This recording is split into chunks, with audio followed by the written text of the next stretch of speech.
Vous dites, je vais bousculer la fiscalité des ménages. 9 ménages sur 10 ne paieront pas plus d'impôts, mais 10%, les plus riches, paieront davantage d'impôts. Alors ce système, évidemment, il fonctionne si aucun de ces ménages les plus riches ne va à l'étranger. On sait que ça arrive parfois que les ménages les plus riches aillent à l'étranger. Comment vous comptez les contraindre à rester en France? Est-ce que vous envisagez, par exemple, de bloquer un contrôle des capitaux?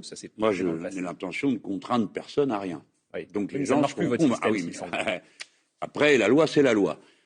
Je prendrai modèle sur les États-Unis d'Amérique qui ont créé un impôt universel. C'est-à-dire où que vous soyez dans le monde, si vous êtes américain, vous payez la différence entre ce que vous donnez à l'État dans lequel vous êtes, c'est quand même normal, et ce que vous devriez donner si vous étiez américain. Est-ce que ce n'est pas un peu impérialiste? Vous avez souvent critiqué l'impérialisme nord-américain. Imposer sa loi à l'étranger, c'est pas de l'impérialisme? C'est impérialiste, ça ne l'impose pas aux Français. Ce serait de l'impérialisme s'il l'imposait aux Français. Non, mais il l'impose aux citoyens américains. Vous avec les Français. Eh bien, nous l'imposerons aux citoyens français.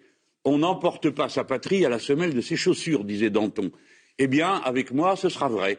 Où que l'on aille dans le monde, eh bien, on devra rester lié à sa patrie. Alors, je sais que des Français de l'étranger m'ont dit, mais votre idée, pourquoi pas? Mais nous, ici, on paye les frais de scolarité de nos enfants. Alors, c'est une question qu'il faudra traiter pour prendre en charge les frais de scolarité des petits Français dans le monde entier.